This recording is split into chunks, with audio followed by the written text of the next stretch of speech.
रात का आसमान खून जैसा लाल था। समुद्र उफान पर था। शहर की ऊंची इमारतें कांप रही थीं। और फिर गहराई से एक गर्जना उठी। वह था गॉडजिला। उसकी हर सांस में आग थी। हर कदम से जमीन टूट रही थी। लोग भाग रहे थे। दुनिया डर रही थी। लेकिन इस बार कहानी अलग थी। भारत के एक प्राचीन मंदिर में दियों की लौ तेज हो गई। घंटियां अपने आप बजने लगी। वहां खड़ी थी एक साधारण लड़की, भूमि।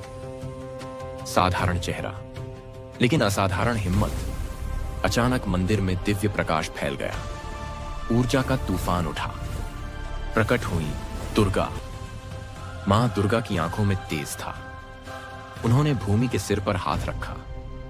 तुम केवल मानव नहीं, तुम शक्ति हो, तुम संतुलन हो, तुम रक्षा हो। जैसे ही आशीर्वाद मिला, भूमि के चारों ओर लाल सुनहरी आभा चमक उठी। उसकी आंखों में अग्नि, हाथों में दिव्य ऊर्जा, हृदय में निर्भयता। अब वह सिर्फ भूमि नहीं थी, वह थी शक्ति का रूप। समुद्र किनारे तूफान गरज रहा था। बिजली आसमान को चीर रही थी। और वहां दो शक्तियां आमने सामने थीं। गॉडजिला ने एटॉमिक ब्रीथ छोड़ी। नीली आग सब कुछ निगलने को दौड़ी। भूमि ने हाथ उठाए। दिव्य शक्ति की ढाल चमकी। टक्कर हुई। रोशनी का विस्फोट हुआ। समुद्र की लहरें आसमान छू गईं। हर वार में गूंज थी, हर पल में निर्णय। यह लड़ाई जीत की नहीं थी, यह संतुलन की थी। गॉडजिला, प्रकृति की प्राचीन शक्ति। भूमि, देवी का वरदान। क्लाइमैक्स, जब अंतिम वार का समय आया, भूमि रुक गई। उसने अपनी शक्ति को नियंत्रित किया।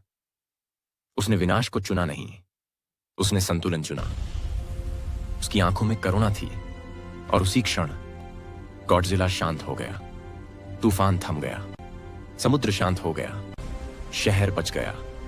धीरे धीरे भूमि फिर सामान्य रूप में लौट आई। लेकिन उसकी आंखों में अब भी वही चमक थी, क्योंकि असली शक्ति तोड़ने में नहीं, संभालने में होती है। और उस रात दुनिया ने सीखा, जब साहस और करुणा साथ हों, तभी सच्चा हीरो जन्म लेता है।